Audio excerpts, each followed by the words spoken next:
So your mood boards fuse orchids with human anatomy, especially in the surgery dress.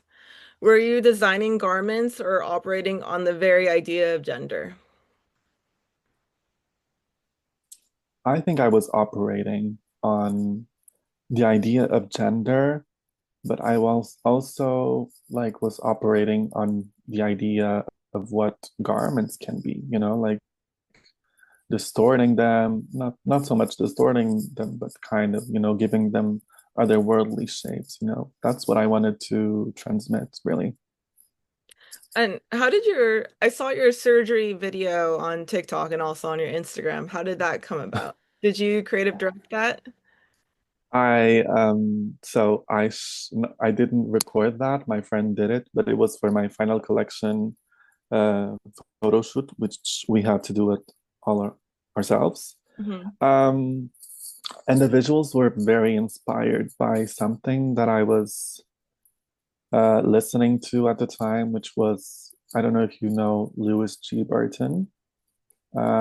He's very close with fecal matter, matière fécale, Hmm. And he actually had a video called Hermaphrodite. And I discovered this later on. And I said, well, inspiration. So I wanted to recreate that. And I tagged him and all because it was like I didn't want to just claim it. Hmm. Um, and yeah, I wanted to recreate that environment, and I think it made total sense for the collection. So Orchids that resemble genitalia are both erotic and unsettling. Did you want to play with that tension, beauty that makes people squirm? yeah, yeah, for sure. Like, um, I I wanted it to be a different step from what I did before in fashion school. And before, I was very much into being quite literal with fashion. Like I was doing latex molds of vaginas and whatever, you know, like quite literal.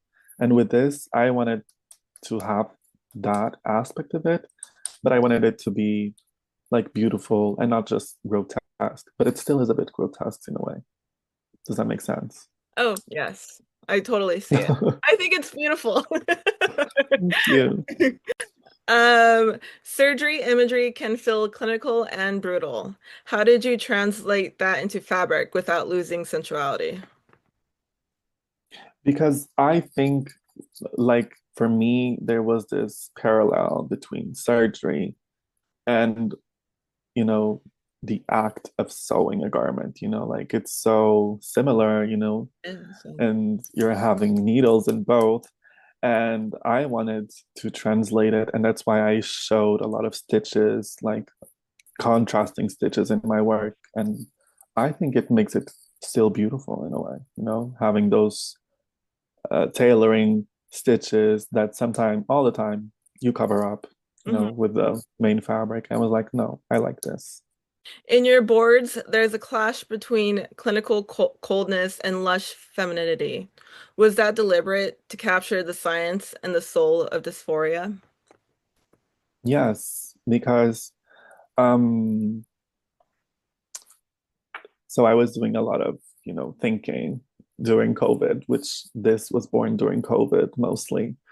And I realized that my journey in high school, being a science student, gave me this perception that people like me could only exist in a certain type of environment. And what I mean is, I can only exist in a city center, in something artificial, in a cement block. Does that make sense?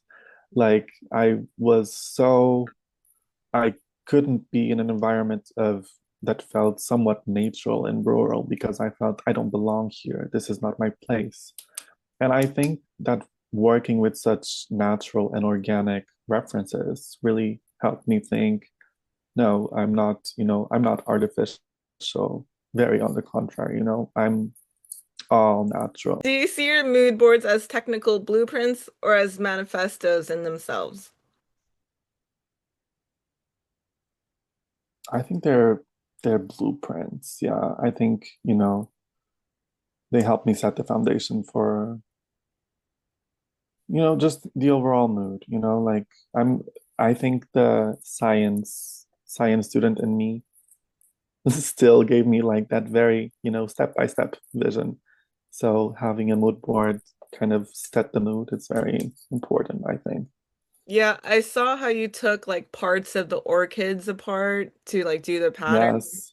And I'm like, Yes. oh, I remember that in fashion school. I hated pattern making. But You that's did? oh, I'm not technical. I mean, True. I don't think we have to be. I think I like draping a lot more. But That makes I sense. think I mean, yeah, I was just not good at math. So Me neither, girl.